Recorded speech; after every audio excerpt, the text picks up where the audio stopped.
Welcome to our third message in the series, Through the Storm. In 1991, Jerry and Linda Sitzer were living life to the fullest in the state of Idaho with their 4 children.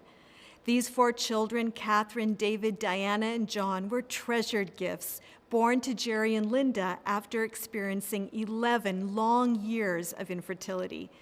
Jerry was a professor, and Linda was a homeschool mom. And in the fall of 1991, she was teaching the 2 oldest children a unit on Native American culture. And being the creative person that she was, she decided to enhance and complete the study of this unit by taking the family to attend a powwow at a Native American reservation.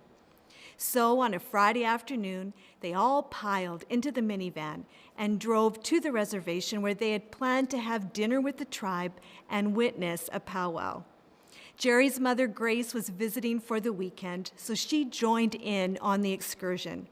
And after the great dinner and a wonderful educational experience, they piled back into the van and headed for home.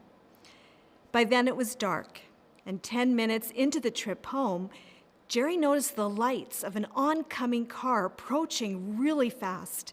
He slowed down at the curve, but the other car jumped its lane and smashed head-on into their minivan. Jerry says that the first moments after the accident are frozen into his memory with a terrible vividness as he desperately tried to save the dying and calm the living. In his book, A Grace Disguised, he writes this: "In the hours that followed the accident, the initial shock gave way to an unspeakable agony. I felt dizzy with grief's vertigo, cut off from family and friends, tormented by the loss, nauseous from the pain. After arriving at the hospital, I paced the floor like a caged animal only recently captured. I was so bewildered that I was unable to voice questions or think rationally. I felt wild with fear and agitation, as if I was being stalked by some deranged killer from whom I could not escape. I couldn't stop crying. I could not silence the deafening noise of crunching metal and screaming sirens and wailing children. I could not rid my eyes of the vision of violence, of shattering glass and shattered bodies. In one moment, my family, as I had known and cherished it, was obliterated.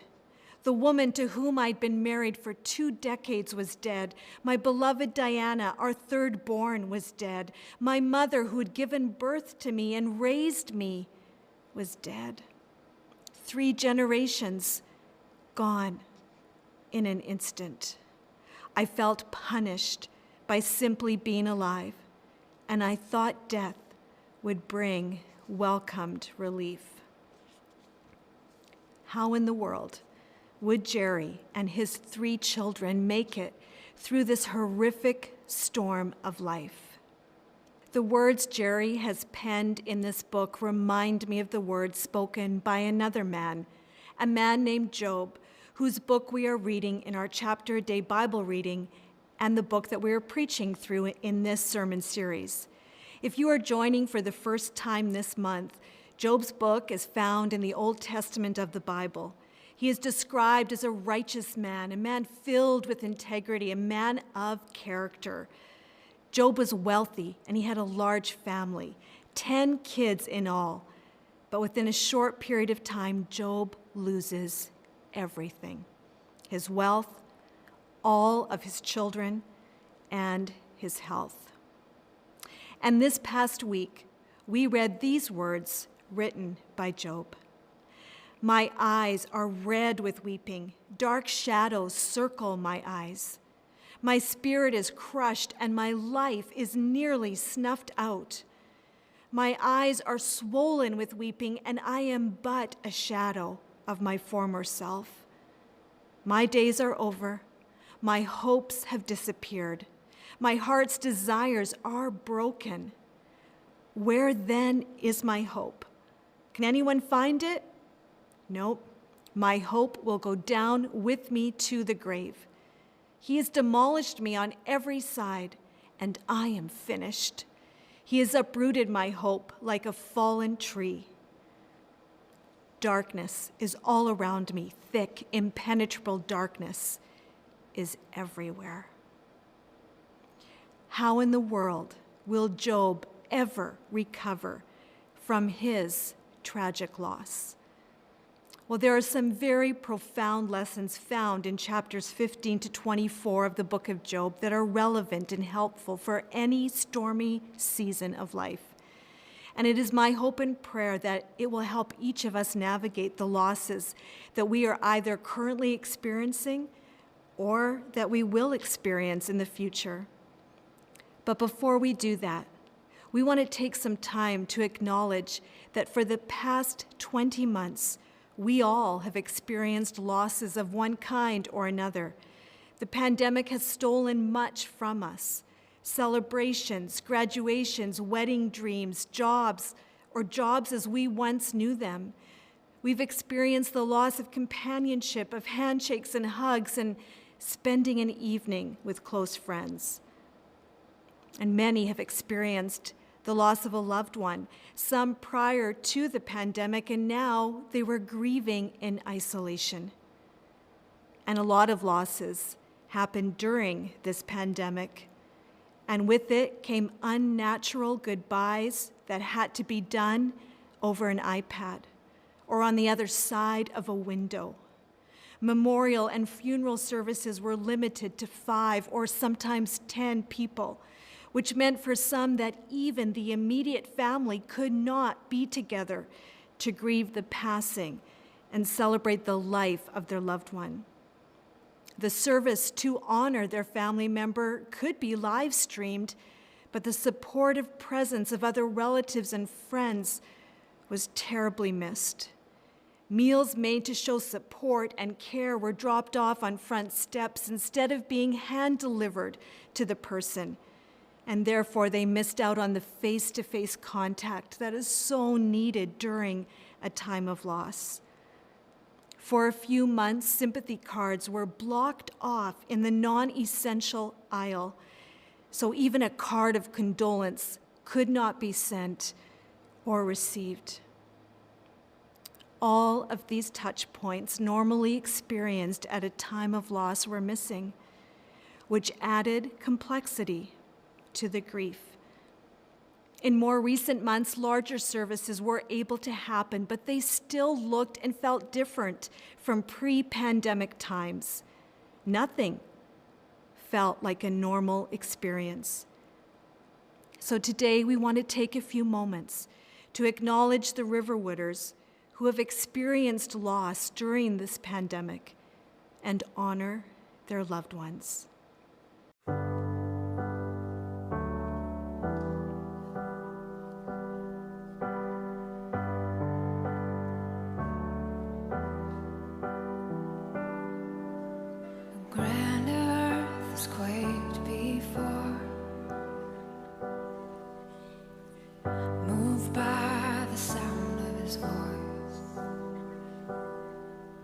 And seas that are shaken and stirred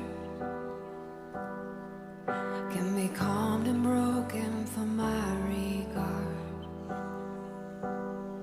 And through it all, my eyes are on you. And through it all, it is well. And through it all, my eyes are on you, and it is well with me.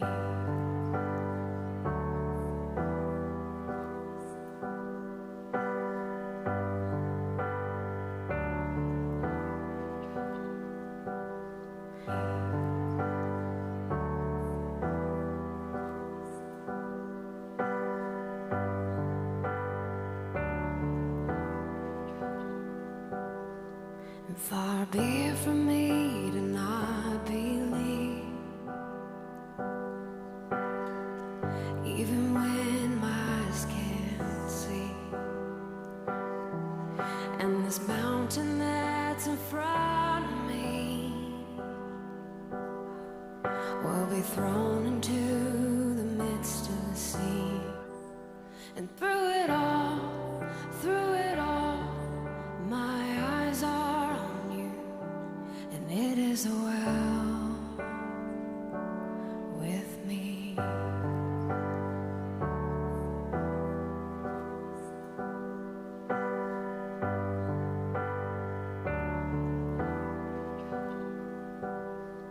And through it all,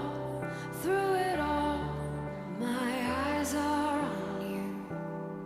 And through it all, it is well.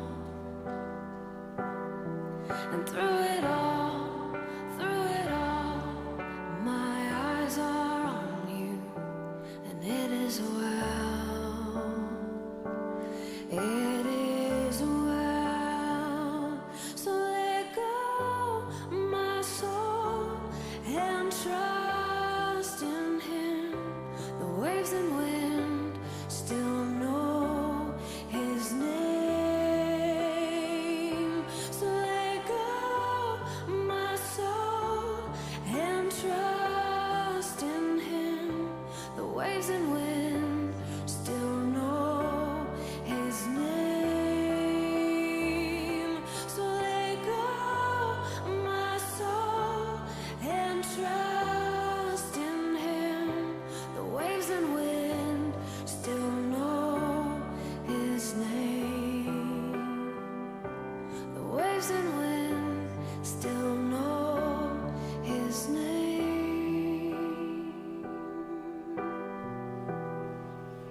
And through it all, my eyes are on you. And through it all, it is well.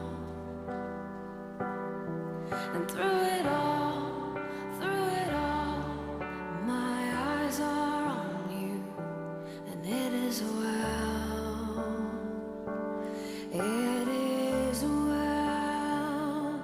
So let go, my soul, and trust in Him.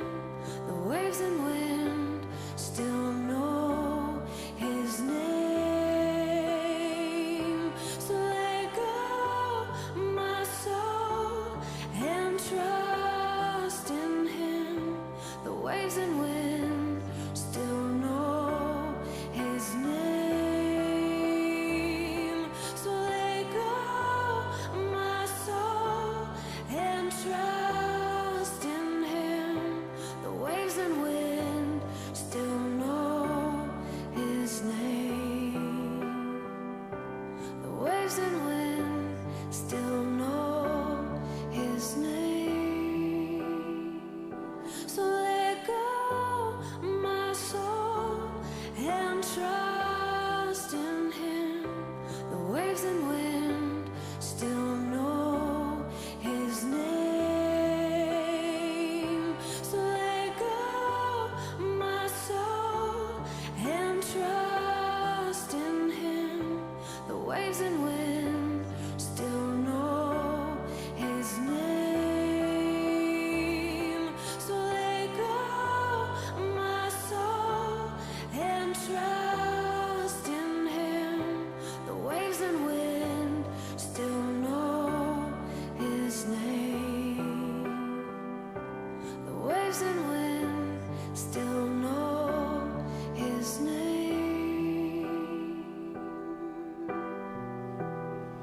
And through it all, my eyes are on you. And through it all, it is well, Lord. And through it all, my eyes are on you, and it is well with me.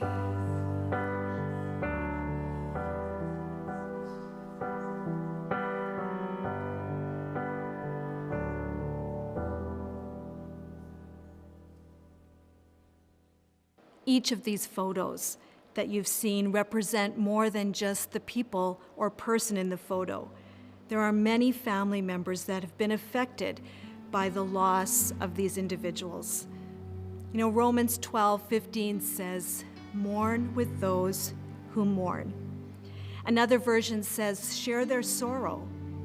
And today, across all of our sites and in our online service, we mourn with these members of our Riverwood family and those who didn't send in a photo. Friends, as your church, we want you to know that we share in your sorrow today. And we want to take some time now as a community to pray for each of you. Will you please pray with me? God, I am so grateful that you haven't left any of us, not even for a moment. Thank you for your promise that you will walk with us through the darkest valley, that you are close to the brokenhearted, that you save those who feel crushed. Many have grieved alone, but you were there all along. Thank you for giving us real-life stories like Job in the Bible that will help to give us insight in how to get through these storms of life. Lord, for each Riverwooder that we saw on the screen, and those who have lost someone whose loved one's photo and name weren't there, we bring them all before your throne of mercy and of grace, and we ask for your help. Give them courage to walk through the darkness of grief. Remind them of your closeness each and every day as they walk through this valley of the shadow of death. Shine your light into the darkness. Give them strength to grieve well. Please restore their hope and reassure them today of your love for them. In Jesus' name, amen. So what can we learn today from Job in seasons of grief? Well, in the chapters we read this past week, I find 3 healing ways. But before we dive into those, let me say this. When we talk about grief, many people think that it is something that only happens or is needed when someone dies. But the reality is people experience hundreds of other losses, a few of them being the loss of health, the loss of a job, the loss of friends, of a marriage, of a family relationship, of financial stability, of a home, of community, of life as we knew it. And the list could go on. In fact, Rick Warren, a well-known pastor and author in California, says that the pandemic has brought a tsunami of grief upon our world, and no one has been untouched by it.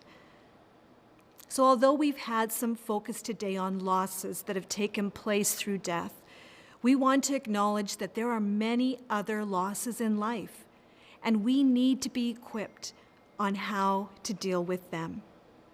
So let's take some time now to learn from Job. The first way to get through the storm of loss is allow yourself to feel the emotions. Because grief is so unpleasant and so hard to journey through, many people try to avoid it, suppressing the emotion by throwing themselves into work or hobbies or a new relationship or shopping, while others attempt to numb the emotional pain with substances. But here's the thing, grief cannot be escaped. I remember experiencing this when my dad passed away, followed by Todd's mom's passing a month later. Well, a couple months after the chaos had settled down, we had the opportunity to go to Arizona for a week. And I remember thinking, this is going to be so good. We will not only be able to escape 1 week of cold winter, but I will be able to get away from the grief. But a few days into the trip, I found myself crying in bed at night, still deeply feeling the loss.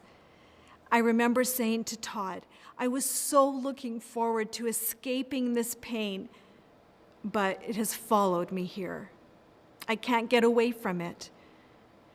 Friends, grief cannot be escaped. And Job knew this. He allowed himself to feel all of the emotions of his loss. He says in chapter 16, verse 20, I pour out my tears to God. He allowed himself to experience all of the emotions, and he releases those tears not just into his pillow at night, but he pours them out to God. And we also find him expressing the anger over his loss as well. He gives himself permission to ask why, and he doesn't mince words with how he's really feeling. He says, "Oh God, you have ground me down and devastated my family. I was living quietly until he shattered me. He took me by the neck and he broke me in pieces. And then he set me up as his target." And then he says in verse 20, "My friends scorn me, but I pour out my tears to God." Jerry Sitzer, the man I was telling you about earlier who lost his wife, daughter, and mother in that horrific car accident, talks about devoting time to being alone, to being quiet, and allowing himself the space to feel the emotion. And this wasn't easy for him to do. He had to continue working. He had 3 kids to raise on his own. But he knew that if he was going to get through this storm, he must take the time to sit with his grief. He also talks about how he allowed the church to do its job, to help carry his burden. For the first while, he couldn't even pray, but he asked his church to pray with him and for him. He would go to church, but he found that he couldn't sing, even though he had loved singing before. So he let the church sing around him, allowing the words from the worship songs to minister to his broken heart. Although Jerry Sitzer couldn't get the words out in prayers or in songs, he poured out his tears to God, releasing the weight of his emotion. In the famous Sermon on the Mount spoken by Jesus, he says, "Blessed are those who mourn, for they will be comforted." Who gets comforted? Those who have the courage to mourn. What is he saying here? While denying or ignoring the pain doesn't get comforted. But if we allow ourselves to feel the emotion, we will experience the blessing of comfort. Rick Warren, the pastor I mentioned earlier, also experienced the tragic loss of a son. And he says this about grief: don't repress it, don't suppress it, express it, and confess it. Let's learn from the experience of Job and of Jerry.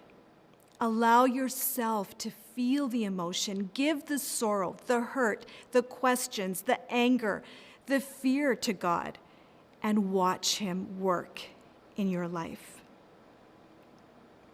Secondly, allow yourself to believe when you can't see. As we read on in the book of Job, we find him experiencing isolation in his grief. First of all, he can't feel God's closeness. He says words like, "If only I knew where to find God. I go east, but he is not there. I go west, but I cannot find him. I do not see him in the north, for he is hidden. I look to the south, but he is concealed." As far as Job can see and feel, God is absent from his life. And not only does God feel absent, Job feels completely isolated from people. We read these words in chapter 19. "My relatives stay far away, and my friends have turned against me. My family is gone, and my close friends have forgotten me." Although his perspective and even his felt experience is one of isolation, he chooses not to get stuck in the thought pattern that he's alone and that no one cares. He allows himself to still believe, even though he can't see, hear, or feel God close. He says these powerful words in chapter 19, verse 25 to 27. But as for me, I know that my Redeemer lives, and he will stand upon the earth at last. And after my body has decayed, yet in my body I will see God. I will see him for myself. Yes, I will see him with my own eyes. I am overwhelmed at the thought. Job goes with what he knows, not just with what he feels. And although there is loss all around him, he knows that his Redeemer lives, and one day everything will be made right. If the word Redeemer is new to you, it refers to someone who rescues and saves the life of another. And here is Job, one of the oldest characters in the biblical history, talking about Jesus hundreds of years prior to Jesus coming to earth to be the Redeemer of humankind. God in human flesh with a plan to rescue people from a life of sin, hopelessness, and ultimately death itself. Job allows himself to believe that the physical, emotional, and spiritual pain that he was experiencing wasn't the end of his story. He had a Redeemer, and one day that Redeemer would stand on this earth, and although he couldn't see God moving in his life in the midst of his pain, he was choosing to trust that one day he would see God for himself. So to get through the storms of life, allow yourself to feel the emotions. And secondly, allow yourself to believe when you can't see. And thirdly, allow yourself to be transformed by your loss. Let's go back to chapter 19 and that powerful declaration that Job makes. But as for me, I know that my Redeemer lives, and he will stand upon the earth at last. And after my body has decayed, yet in my body I will see God. I will see him for myself. Yes, I will see him with my own eyes. I am overwhelmed at the thought. By surrendering his life to God, he knew that even though his body was decaying, one day he, body and all, would be transformed. He was holding on to the hope of the resurrection. In the New Testament, we read of two sisters, Mary and Martha, whose brother Lazarus had died. And when Jesus finally got there, Martha said, "Lord, if you had only been here." In times of loss, do you find yourself going through the if-onlys? Jerry Sitzer talks about replaying the day of the accident in his mind for countless hours, attempting to change the scenario of that day in his mind with the litany of if-onlys. Our if-onlys may be, if only I had tried harder, if only I had slowed down, if only I had asked her to stay home that night, if only he had gone to the doctor sooner, if only I had forgiven him, if only the pandemic didn't happen, if only. Martha's if only was, if only you had been here, Jesus, this wouldn't have happened.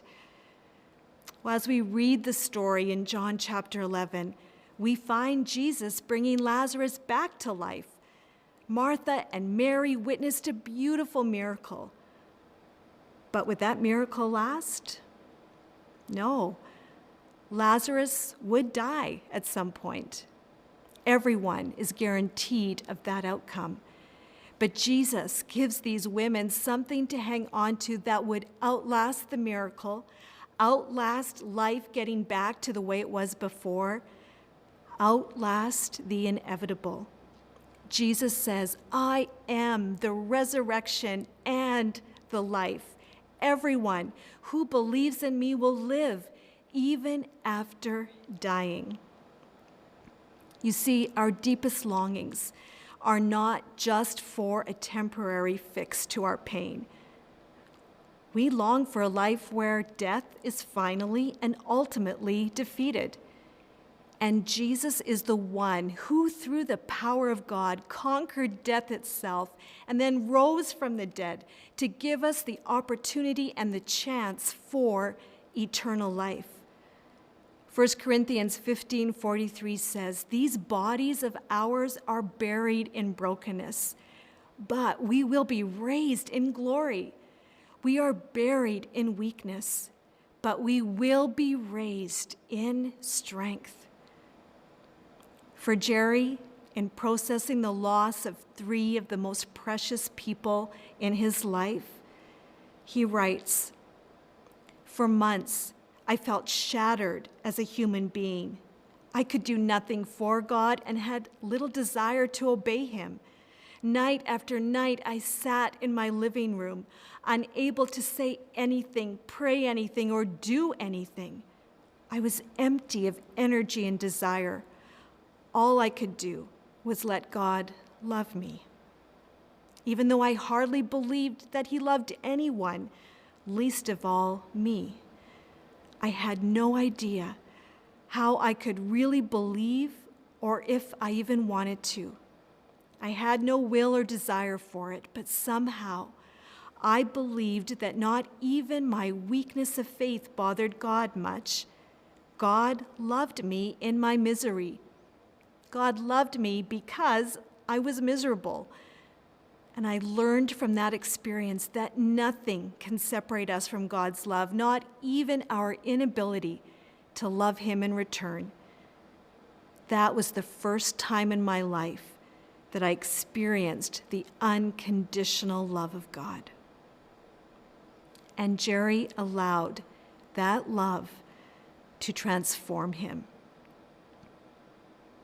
Like Job, although Jerry experienced indescribable heartache, as he allowed God to love him, he found his heart swelling with a greater understanding of who God is. He found his faith growing. He found himself becoming more compassionate. It was now those things that began to define him and not his loss. At the end of the book of Job, in chapter 42, verse 5, Job is talking to God, and he says, "I had only heard about you before, but now I have seen you with my own eyes." Job allowed himself to be transformed by God. Although in the midst of his despair he felt like God was a million miles away, he didn't stop expressing the emotion or asking the questions. Did all of his questions get answered? It doesn't sound like it, but the reality is that any explanation for our loss won't take the pain away. The only thing that heals the pain and will transform our lives is the presence and the comfort of God. And that was what Job experienced.